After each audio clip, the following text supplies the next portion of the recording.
인사드리겠습니다. 안녕하세요. 예, 우리가 다 하나님의 일에 동참하고 또 그 일을 위해서 힘쓰고 있는 것으로 알고 있습니다. 그러나 한두 번쯤은 경험을 하셨을 것입니다. 내가 하나님을 섬기고자 하는데, 내가 하나님의 사역을 감당하고자 하는데 주변에서 도움을 안 줘. 그리고 장애 요소가 많아. 그런 경험을 해보셨을 수도 있고, 또 나는 더 하나님의 일을 하려고 하는데 참 더 진전하지 못하는 그런 장애 요소가 우리의 삶 가운데 있을 수 있습니다. 지금 우리는 계속해서 느헤미야를 살펴보고 있는데, 오늘 느헤미야 4장에서 그 성벽을 재건하는 이스라엘의 그 성벽을 재건하는 그 사역에 장애 요소가 이제 등장을 하게 됩니다. 그것은 대적들의 반대와 음모죠. 자, 하나님의 일을 하려고 하는데 그 일에 장애 요소가 있다. 자, 그럴 때에 우리는 낙심하고, 그리고 때때로 그 일을 포기하기도 합니다. 그런데 한번 생각해 보세요. 역사 가운데 방해받지 않았던 하나님의 일이 있었는가? 있었습니까? 역사 가운데 사탄의 방해가 없었던 하나님의 일은 없었습니다. 오히려 중요한 일일수록 하나님의 일에 사탄의 방해적 요소, 장애 요소가 더 많았던 것을 보게 됩니다. 인류사 가운데서 인간에게 가장 중요했던 일은 바로 구원자 예수 그리스도를 이 땅에 보내시고 그분의 사역을 통해서 인류를 구속하시는 그 일이 정말 중요한 일이었을 것인데, 그때의 사탄의 이 장애 요소, 사탄의 그 반대, 장애 요소, 그런 것이 가장 많았던 것을 또 볼 수가 있습니다. 그렇기 때문에 이를 통해서 볼 때에 우리가 하나님의 일을 할 때에 형통함을 기대하는 것 자체가 맞습니까? 틀립니까?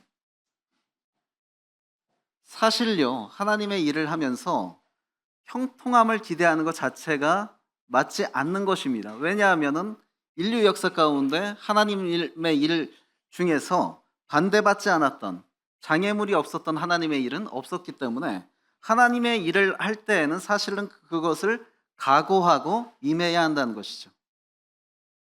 그래서 때때로요, 어떤 일의 형통함을 하나님의 뜻으로 분별하는 경우도 있습니다. 하나님께서 원하시면 왜 이렇게 장애 요소가 많은가? 하나님이 원하시는 이 일을 기뻐하시는데 왜 이렇게 주변이 내서 도움을 안 주는가? 이건 하나님의 뜻이 아닌 거 아니야? 이거 포기해야 되는 거 아니야? 라고 하면서 포기할 때도 있습니다. 그런데 형통함이 하나님의 뜻의 조건일까요? 형통함이 하나님의 뜻의 조건이었다고 한다면 많은 순교자들은 일찍이 그 일을 포기했어야 할 것입니다. 그들이 하나님의 일을 함으로 인해서 얻은 것이 무엇입니까? 죽음이었어요. 그렇다고 한다면, 만일 형통함이 하나님의 일의 뜻이라고 한다면 그 순교자들은 죽지 않았어야 합니다.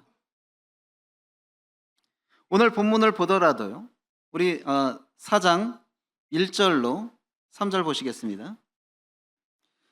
산발랏이 우리가 성을 건축한다 함을 듣고 크게 분노하여 유다 사람들을 비웃으며 자기 형제들과 사마리아 군대 앞에서 일러 말하되, 이 미약한 유다 사람들이 하는 일이 무엇인가? 스스로 견고하게 하려는가? 제사를 드리려는가? 하루의 일을 마치려는가?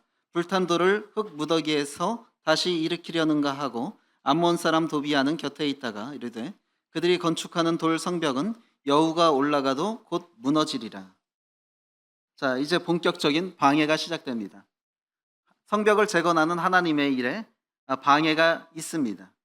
산발랏을 비롯한 여러 대적들이 이제 성벽 재건을 조롱하고 또 음모를 꾸밉니다. 자, 이러한 신앙생활의 회방과 장애로 인해서 우리 역시도 낭망하며 심지어 이것이 하나님의 뜻인가 하는 의문을 품기도 합니다. 그러나 다시 말하지만 하나님의 장애가 없었던 하나님의 일은 인류 역사 가운데 없었습니다. 하나님은 우리가 그분의 역사를 담당하게 될 때에 우리에게 장애를 허락하지 않는 것이 아니라 우리에게 주어지는 장애도 함께 극복하고 이겨내기를 바라십니다. 이것이 하나님의 일에 동참하는 우리에게 바라시는 하나님의 뜻이라는 것이죠. 지금 하나님의 일을 하면서 혹시 갈등 가운데 있습니까? 그리고 그 갈등을 유발하는 그 장애 요소로 인해서 포기하고 싶으십니까? 주저앉고 싶으십니까? 그렇다면 잘 생각해 보셔야 됩니다. 형통함이 하나님의 일의 뜻의 여부로 간주할 수 없다. 자, 일의 장애 요소가 있는 것이 결코 하나님의 뜻에 역행하는 일이라고 할 수 없습니다. 장애가 있는 것은 하나님의 뜻이 아니고 장애가 없는 것만이 하나님의 뜻이다. 오히려 반대일 수 있습니다. 오늘 느헤미야 4장 본문을 통해서 우리에게 주어진 일의 장애를 어떻게 대처해야 하는가 교훈받기를 원합니다. 다시 말하지만 하나님의 일에 장애가 없는 일은 없다. 따라서 하나님의 일을 하면서 부딪히는 장애에 대한 자세는 우리는 반드시 고취시켜야 한다는 것입니다. 그러한 측면에서 느헤미야 4장을 통해 교훈 받아보겠습니다. 자, 사역의 장애에 부딪힐 때, 사역의 장애라고 하면 여러 가지 요소가 있습니다. 우리가 하나님의 일을 하는 데 있어서 여러 가지 장애 요소가 있을 수 있어요. 그것은 나의 밖에 있을 수도 있고 심지어 나의 내면에 있을 수도 있습니다. 자, 그런데 그렇게 장애에 부딪히게 될 때 우리는 첫 번째로 추구해야 되는 자세가 요동하지 않아야 한다는 것입니다. 지금 산발랏을 비롯한 그 대적들은 그 성벽 재건에 대해서 반대하면서 반대하는 정도가 아니라 조롱합니다. 뭐라고 조롱합니까? 그들이 건축하는 돌성벽은 여우가 올라가도 곧 무너지리라. 자, 이런 조롱을 받으면 일을 하고 싶습니까? 안 하고 싶습니까? 예, 안 하고 싶어요. 안 하고 싶어요. 잘 되나 보자. 예? 여우가 올라가도 무너질 성벽 잘 재건해봐라. 이런 말 들으면 의욕이 상실이 되죠. 자, 이러한 조롱을 듣게 될 때에 사실 그들이 노리는 것은 무엇이냐? 이스라엘 백성들로 하여금 낙심하여 의욕을 상실하게 하는 것입니다. 오늘날 우리도요, 주님의 사역을 하는 데 있어서 어떤 장애를 만나게 되면 사실 그 장애 요소도 위험한 것일 수 있지만 그 장애 요소로 인해서 가장 위험한 것은 뭐냐면 나의 내면의 심령이 무너지는 것입니다. 그것이 제일 위험한 거예요. 외적인 방해에 의해 사역이 중단되기도 하지만요, 사실 그것보다 더 무서운 것은 나의 내적인 심령의 상실입니다. 주님의 일을 하고자 하는 나의 내적인 심령이 상실이 되고 의지가 상실이 되고 더 이상 의욕이 생기지 않는 것, 그것처럼 주님의 일에 큰 장애는 없다라는 것입니다. 잠언 18장 14절 주보에 나와 있는데 같이 한번 읽어보겠습니다. 자, 시작. 사람의 심령은 그 병을 능히 이기려니와 심령이 상하면 그것을 누가 일으키겠느냐. 자, 어떤 병에 걸릴 수 있습니다. 그런데 이 병을 이기는 게 뭐라고요? 사람의 심령이 이 병을 이긴다. 그런데 그렇다면 제일 큰 문제는 뭐겠습니까? 이 심령이 상한 게 제일 큰 문제예요. 왜? 심령만 상하지 않는다면 어떤 병에 걸릴 수는 있을지언정 그 병을 이기는데 심령이 상하는 순간 이 병에 이길 힘조차 없기 때문에 이러한 상태가 가장 위험한 상태라는 것입니다. 하나님의 일에 있어서도 그렇습니다. 외적인 장애 요소가 없으면 좋죠. 근데 아까도 살펴봤지만 인류 역사 가운데 방해받지 않은 하나님의 일은 없었다. 그렇다고 한다면 자, 그러한 것을 대처할 수 있는 것 중에 중요한 것은 바로 그 일을 맞닥뜨리고 있는 나의 심령입니다.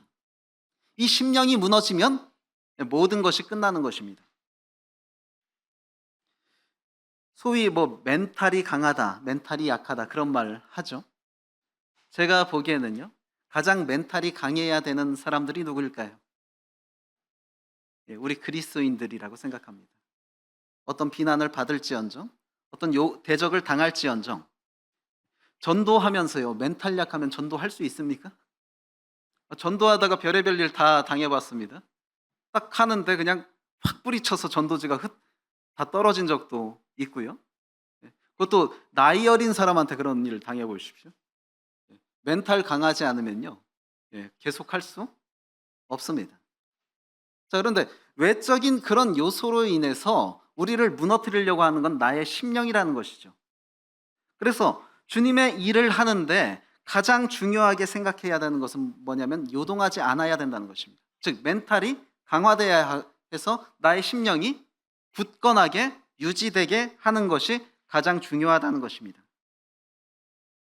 우리는 사역의 장애에 부딪힐 때 낙심하지 않고 요동하지 않는 것, 이 훈련을 해야 합니다. 내 안에 있는 사역의 가장 큰 자원은 요동하지 않는 심령, 즉 강한 멘탈이란 사실을 우리가 기억해야 합니다. 우리 서청주교회 안에서도 앞으로 해야 할 일이 많습니다. 그 일은 결코 쉽지 않습니다. 그러한 때에 우리는 어떻게 할 것인가? 하다가 정말 지쳐서 의욕이 상실돼서 멘탈이 붕괴될 것인가? 심령이 일으킬 수 없을 정도로 상해서 그 일을 포기할 것인가? 아니요. 가장 중요한 것은 나의 심령을 굳건하게 잡고 있으면 힘들다 할지라도 그런 장애의 요소를 넘어갈 수 있고 극복할 수 있다라는 것입니다. 그리고 자, 사역의 장애는 그 중요성에 대한 반증입니다. 자, 여러분들이 사탄의 입장에 서보시기 바랍니다. 사탄의 입장에서 어떤 일을 더 방해할까요?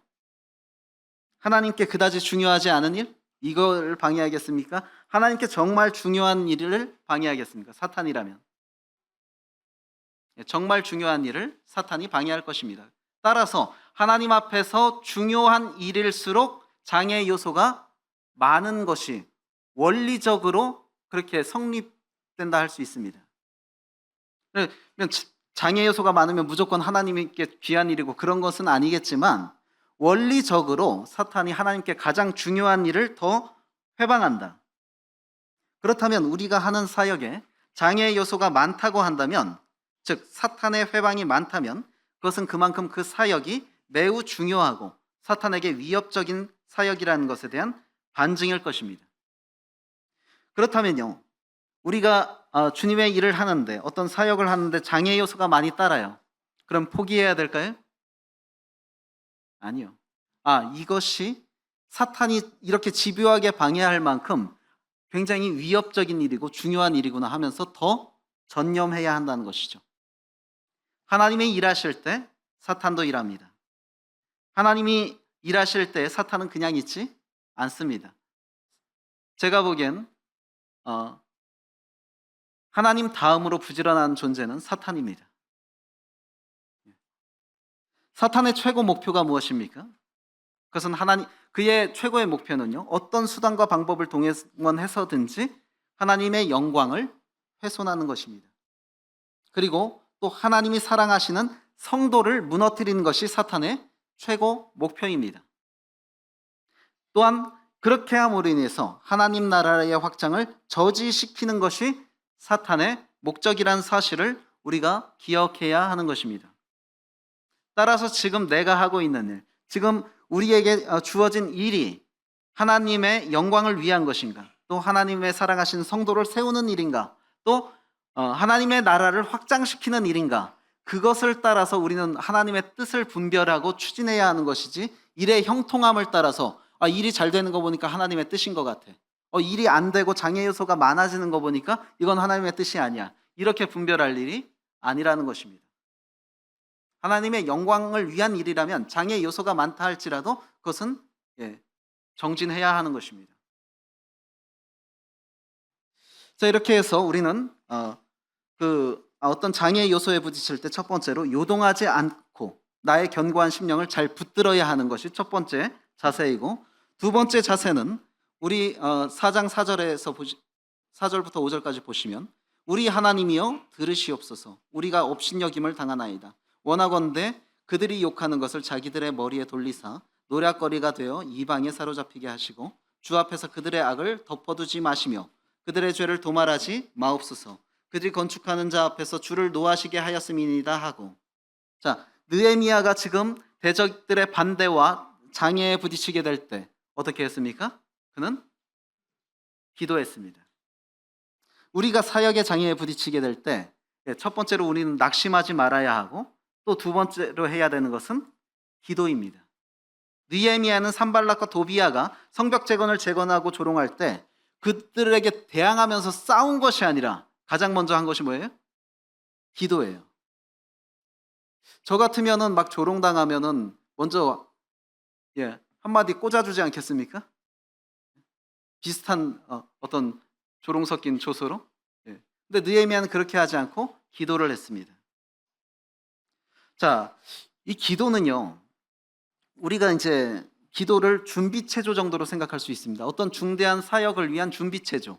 근데 기도가 준비체조 워밍업입니까? 아니요. 기도는 사역 그 자체입니다. 기도 없이 이루어진 사역은 하나님의 뜻이, 하나님의 일이라고 할 수 없습니다. 자, 기도는 사역 중의 사역입니다. 그렇기 때문에 이것 없이 하나님의 일을 하려고 하는 것은 굉장히 어리석은 일입니다. 느헤미야는요, 자신이 성벽 재건을 주도하면 했지만 계속해서 기도와 더불어서 그 일에 전념하는 것을 볼 수가 있습니다. 우리는 무시로 기도해야 합니다. 느헤미야처럼. 정해져서도 기도해야 되지만, 정해진 시간에도 기도해야 되지만 그때그때 필요에 따라 기도하는 자세를 지니는 사역자가 되어야 합니다. 우리의 기도를 누가 듣고 있습니까? 4장 4절에 우리 하나님이요 들으시옵소서. 하나님이 우리의 상황을 보고 계십니다. 우리의 상황을 우리가 알기 전에요, 이미 하나님께서 다 보고 계세요. 산발락과 도비야의 조롱을 느헤미야만 들었을 뿐만 아니라 누가 들었습니까? 하나님이 들으셨어요. 애굽에서 괴로워하는 백성들의 신음을 하나님이 들으셨습니다. 이러한 그들의 조롱에 대해서 그럼 가장 분노하실 분은 누굽니까? 느헤미야보다도 더 분노하실 분, 하나님이십니다. 근데 그 하나님이 그들의 상황을 보고 계셨습니다. 우리가 이루는 사역의 장애 요소에 대해서요, 가장 분노하실 분은 하나님이시고 그것의 제거를 가장 갈망하시는 분 역시도 하나님이십니다. 그렇기에 우리는 장애를 만나게 될 때 그것의 해결을 위한 행동 이전에 하나님께 어떻게 해야 된다? 먼저 기도해야 합니다.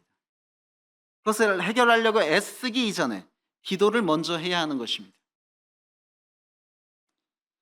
자, 이러한 모든 상황과 우리의 기도를 듣고 계신 하나님이 어떤 분이십니까? 4장 15절에 우리의 대적이 우리의 그들의 의도를 눈치챘다 함을 들으니라. 하나님이 그들의 꾀를 패하셨으므로 우리가 다 성에 돌아와서 각각 일하였는데. 자, 산발랏을 비롯한 대적들의 꾀를 누가 패하셨다고요? 하나님이 패하셨다. 하나님은 이런 분이십니다. 우리가 할 수 없는 일을 하시는 분이십니다. 그들의 음모를 꾀했지만 그것을 하나님이 그분의 능력으로 패하셨습니다. 우리가 의지하는 하나님은 어떤 분이십니까? 그분은 전능한 분이십니다. 그분은 성벽 재건을 반대하고 방해하려는 대적들의 꾀를 패하셨습니다. 우리가 하나님을 신뢰하게 될 때 부여잡을 수 있는 두 기둥이 있습니다. 저는 하나님을 신뢰한다고 했을 때 부여잡는 두 기둥이 있습니다. 그중 하나는 그분이 전능한 분이라는 거예요. 아무리 착하고 아무리 저를 사랑한다고 해도 능력이 없다면 저를 도울 수 있습니까? 저를 도울 수 없어요. 그러니까 착하고 선하다고 해도 그게 온전히 신뢰할 만한 조건은 아닙니다. 여기 형제자매님들 다 착하고 선하지 않습니까? 저에 대해서 다 착하고 선하게 대하지 않습니까? 그럼에도 저는 성도님들을 신뢰할 수는 없는 것이 왜? 능력의 한계가 있기 때문에. 저 사랑하지만 저 위해서 모든 거 해줄 수 있는 분은 없잖아요. 그렇죠? 저희 어머니도 저를 사랑하지만 저를 위해서 해줄 수 있는 게 한계가 있고, 제 아내도 저를 사랑하지만 저를 위해서 해줄 수 있는 게 한계가 있습니다. 그래서 사랑과 선함만으로 신뢰할 조건은 아닙니다. 근데 우리가 신뢰하는 하나님은 어떤 분이요? 능력이 많으신 전능한 분이라는 사실입니다. 그러한 하나님은 악한 자들의 꾀를 패하실 수 있는 만큼 능력이 많으신 분이며, 그렇게 우리는 그분을 신뢰하고 그분께 기도할 수 있는 것입니다. 두 번째 기둥, 하나님을 신뢰하는데 두 번째 기둥은 4장 20절입니다. 너희는 어디서든지 나팔 소리를 듣거든 그리로 모여서 우리에게로 나아오라. 우리 하나님이 우리를 위하여 싸우시리라. 자, 여기선 어떤 하나님이요? 우리를 위하시는 하나님.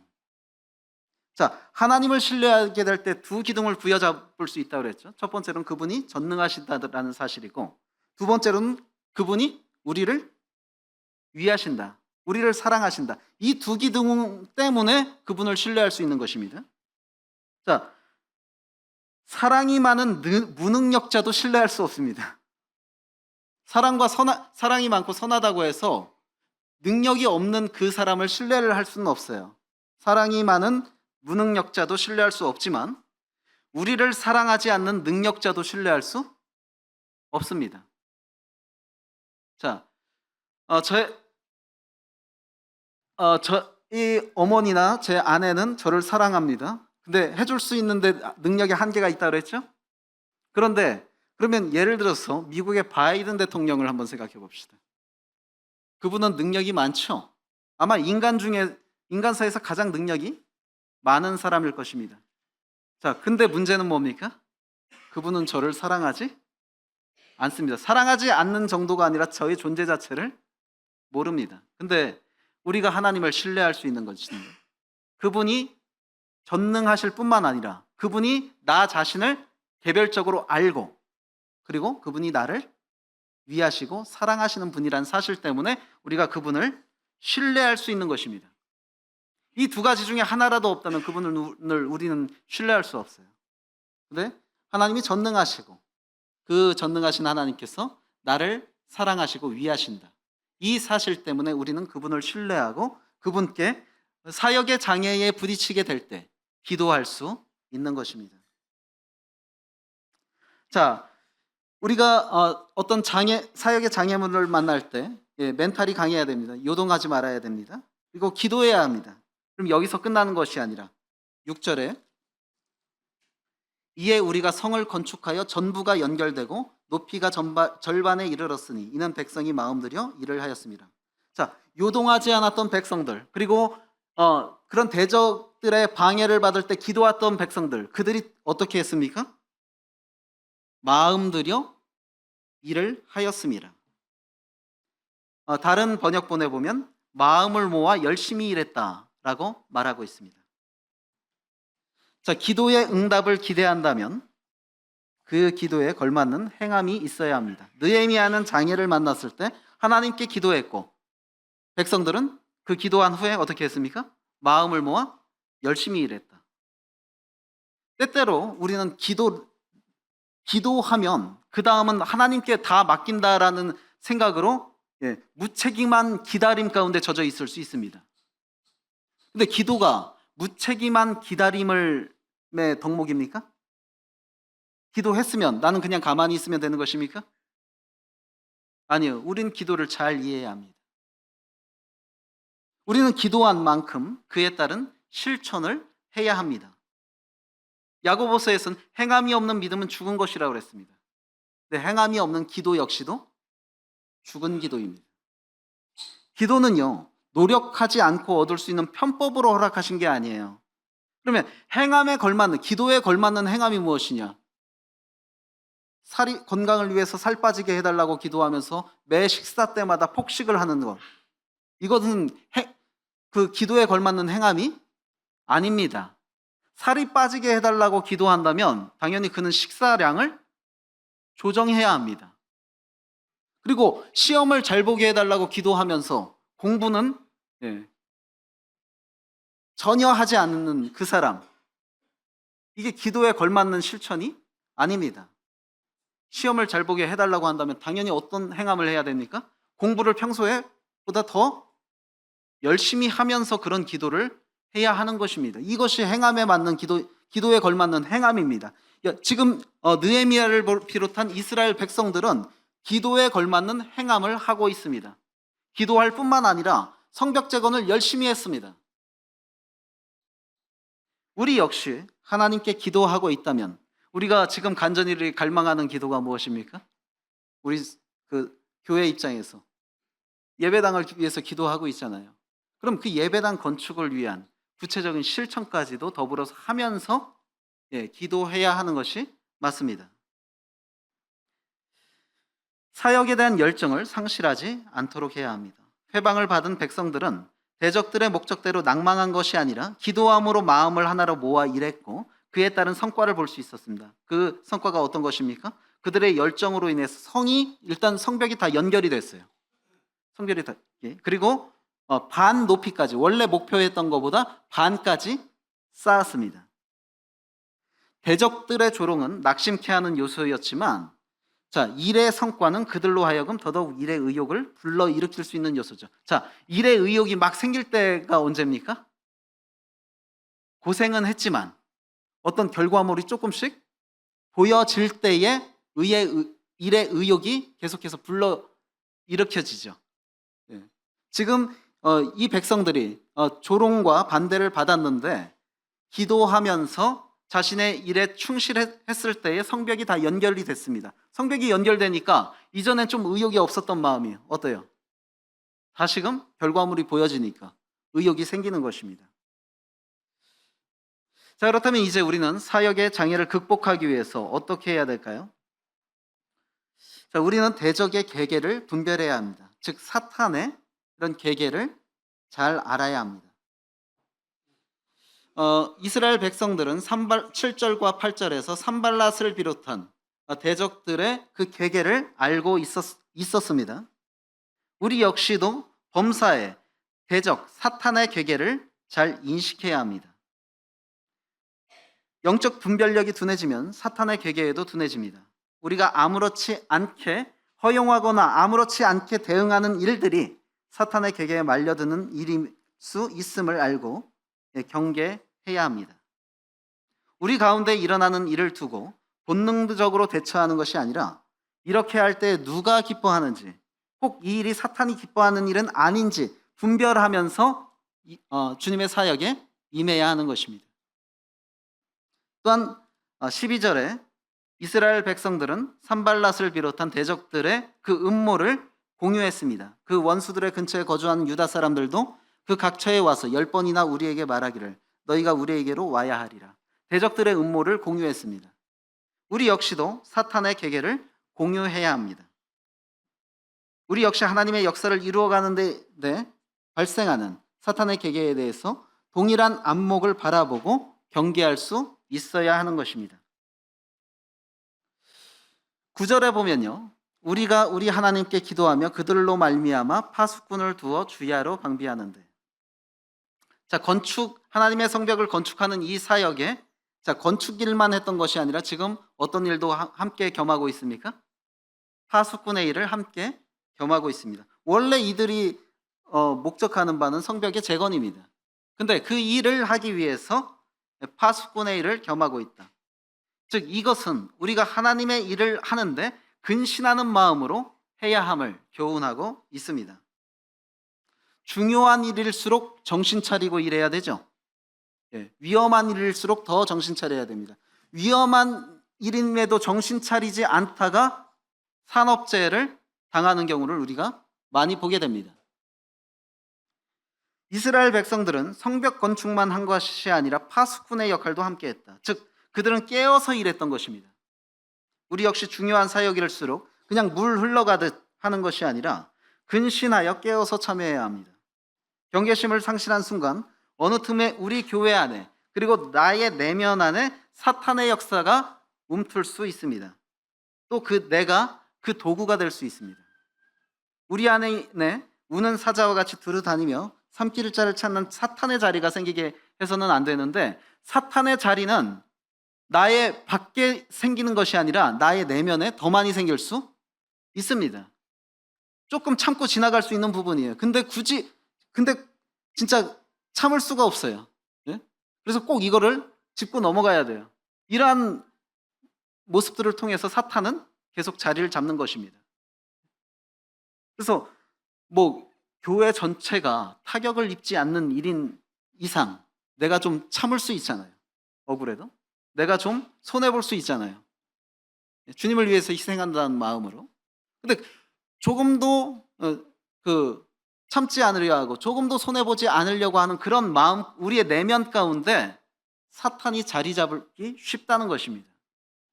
분쟁을 일으키고 싸움을 일으키고 내가 아무리 잘못한 것이 없다 할지라도 사탄은 그런 자리를 노립니다. 그래서 그러한 것을 우리가 주의해야 할 것입니다. 중요한 일일수록 대적의 괴계도 위협적임을 알아야 합니다. 반복하지만 중요한 하나님의 역사에는 사탄도 부지런히 일합니다. 그렇다면 중요한 하나님의 사역일수록 사탄의 괴계 역시 위협적이라는 사실을 알 수 있습니다.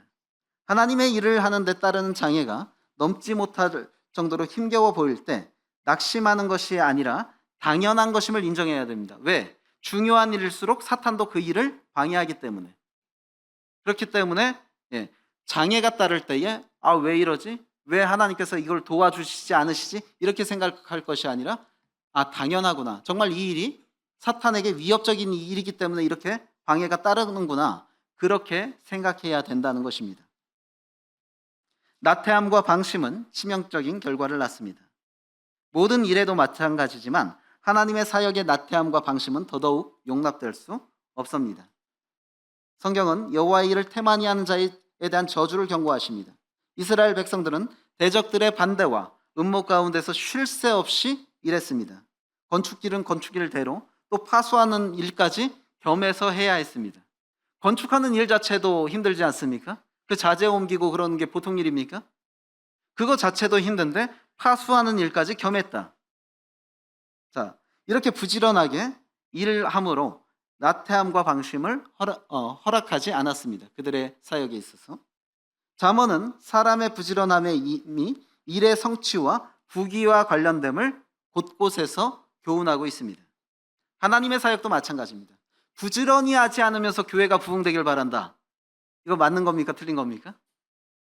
세상에서도 그렇지 않아요. 세상에서도 부지런한 사람이 있는 기업이 성장하는 것이고 세상에서도 부지런한 사업자가 사업이 확장되는 것입니다. 그런데 교회 안에서 하나님의 일을 하는데 부지런하지 않으면서 부흥을 기대한다? 이건 있을 수 없는 일입니다.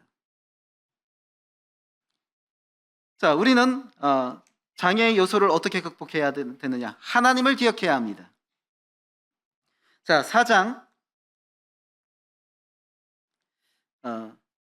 14절에 내가 돌아본 후에 일어나서 귀족들과 민장들과 남은 백성에게 말하기를 너희는 그들을 두려워하지 말고. 자, 우선 우리는 사람을 두려워하지 말아야 됩니다. 이스라엘 백성들은 대적들의 음모 가운데 두려움이 있을 수 있죠. 이때 느헤미야는 그들을 두려워하지 말라고 권고합니다. 자, 두려움이라는 것 자체가 하나님께로부터 나온 걸까요? 사탄에게서 나온 걸까요? 하나님은 결코 우리에게 두려움이란 걸 주시지 않습니다. 디모데후서 말씀에 두려워하는 마음은 하나님께로부터 나온 것이 아니다 라고 말하고 있습니다. 어떤 일에 있어서 우리가 두려움을 느낀다면 그것은 사탄으로부터 나온 것이라는 사실을 우리가 기억해야 합니다.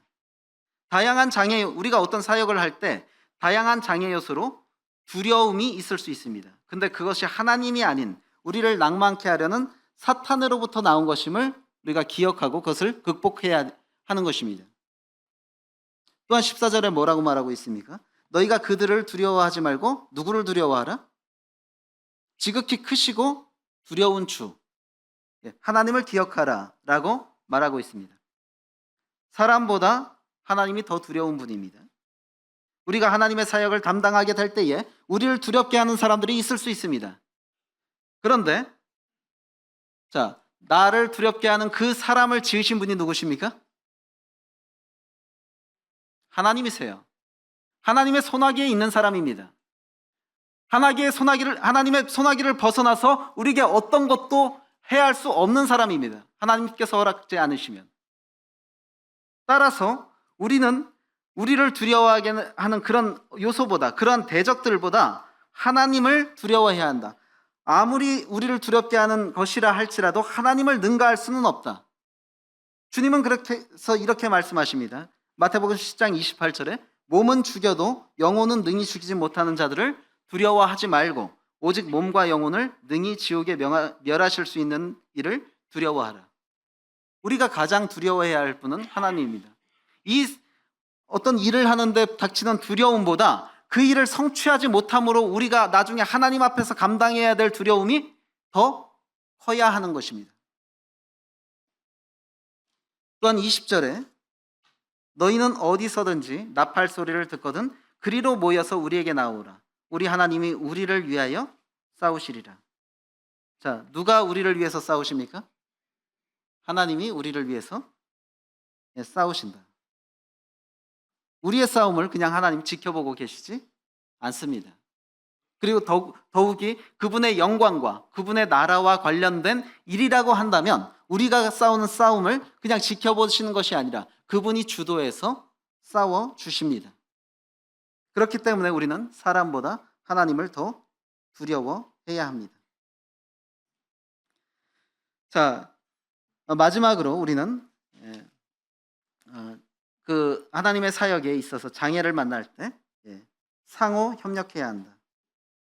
16절에 그때로부터 내 수하 사람들의 절반은 일하고 절반은 갑옷을 입고 창과 방패와 활을 가졌고 민장은 유다 온 족속의 뒤에 있었으며, 자, 절반은 일하는 사람이 있었습니다. 또한 절반은 갑옷을 입고 창과 방패를 들고 파수하는 사람이 있었습니다.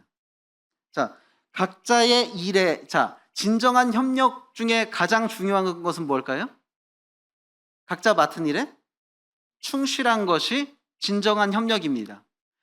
내가 맡은 일을 펑크내지 않는 것이 협력의 1순위입니다.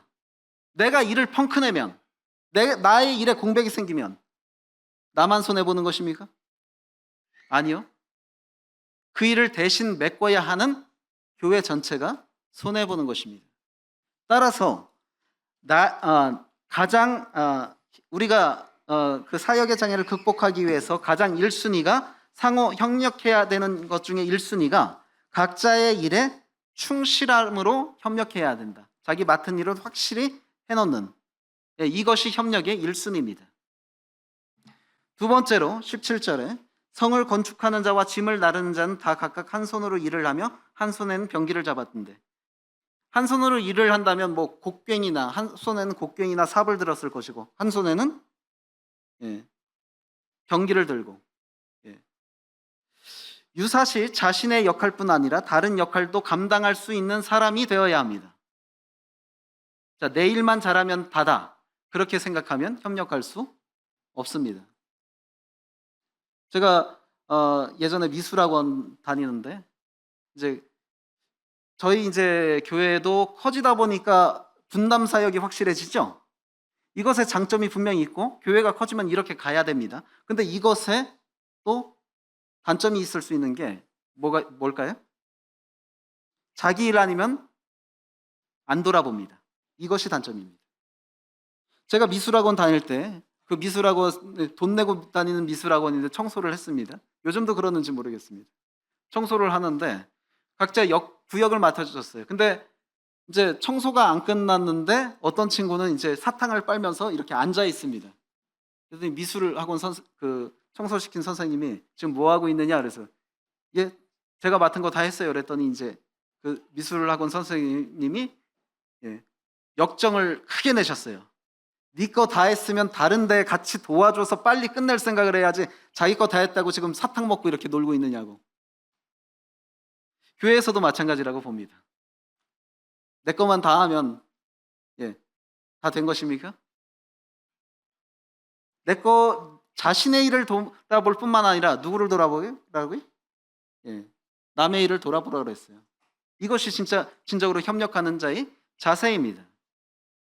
유사시 자신의 역할뿐 아니라 다른 역할도 감당할 수 있는 준비가 된 그런 사람이 교회에서 필요합니다. 그래서 우리가 분단 사역으로 점점 갑니다. 근데 여기서 우리가 조심해야 되는 것이 그것입니다. 내 것만 다 하면 돌이 다 했다고 생각하는 생각들, 이런 것을 우리가 경계해야 합니다. 그렇다고 오늘 청소당번이 분명히 있는데 막 거기 가서 애써, 막 분명히 사람이 있는데 애써 가서 청소하라는 소리가 아니라 사람이 없을 때는 자기가 당번이 아니라 할지라도 도와줄 수 있어야 되지 않습니까? 예, 그런 때를 말하는 것입니다. 이 유사시 다른 일을 또 도울 수 있는 자가 되어야 합니다. 20절에 너희는 어디서든지 나팔 소리를 듣거든 그리로 모여서 우리에게로 나아오라. 자, 어디에 있든지 각자 맡은 구역에 있을 수 있습니다. 근데 나팔 소리를 듣게 될 때 어떻게 하라고요? 네, 모여서 나와야 합니다. 유사시에 다른 일을 도울 수 있는 자가 되어야 합니다. 저도 원래는 시간을 잘 지키는 사람인데 좀 예, 오늘은 좀 이해해 주십시오. 자, 우리는 기드온의 300용사를 알고 있습니다. 근데 그 300명이 어떻게 착출이 됐습니까? 어떤 기준으로 착출이 됐죠? 기드온의 300용사. 물을 마실 때 엎드려서 예, 마신 사람이 아니라 무릎을 꿇고 손으로 핥아 먹은 사람이 300명의 그 용사에 선택이 됐습니다. 그런데 엎드려 마신 거하고 무릎 꿇고 움켜 마신 것 자세가 어떤 차이가 있을까요? 엎드려서 얼굴을 대고 마신 사람은 유사시에 대처할 수가 없습니다. 하지만 무릎 꿇고 손으로 움켜 마신 사람은 물은 마실지언정 유사시에 바로 대처할 수 있는 사람이죠. 교회에서도 이런 사람이 필요하다는 것입니다. 하나님의 사역에 있어서도 이런 준비된 사람이 필요하다는 거예요. 유사시 다른 일을 도울 수 있는 사람, 유사시에 그 필요한 곳에 갈 수 있는 사람, 이런 멀티형 인간이 필요하다는 겁니다. 그래서 내가 그런 사람이 되게 될 때에 우리가 교회적으로 추구하는 하나님의 사역에 어떤 장애가 있다 할지라도 잘 극복할 수 있을 거라 생각합니다. 교훈을 정리하면 일의 성취에 따른 장애를 두려워하지 말아야 한다. 그리고 하나님이 원하시는 일이라면 그 장애도 충분히 제거해 주실 것을 확신하고 계속해서 그 일에 정진해야 하는 것입니다. 그리고 마지막으로 이 장애를 극복하는 것은 기도와 실천입니다. 기도와 실천이 없이 장애를 하나님께서 그냥 거두어 주시기를 바라서는 안 됩니다. 하나님은 우리의 기도와 실천으로 함께 일하는 분이라는 사실을 우리가 기억하고 우리가 앞으로 어떤 일을 하나님의 사역을 하게 될 때 장애를 만나게 될 때 함께 극복해 가는 우리가 되었으면 좋겠습니다. 잠시 교훈을 위해서 교훈을 기억하면서 묵상하는 시간 한 2분 정도 갖기를 원합니다.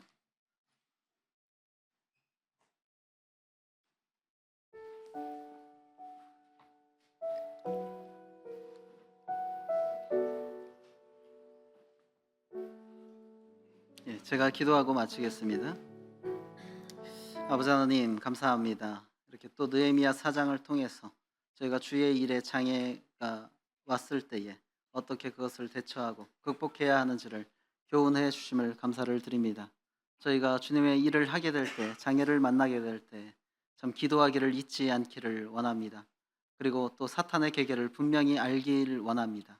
그리고 성도들 간의 상호 간에 협력하는 그런 자세를 잃지 않기를 원하며 무엇보다도 하나님의 일을 방해하려는 사탄의 계계가 저희 내면에 자리 잡지 않게 하기를 원합니다. 주님, 이 교회 앞으로 주님을 위한 모든 사역 가운데 함께해 주시길 원하며 주 예수님 이름으로 기도했습니다. 아멘. 감사합니다.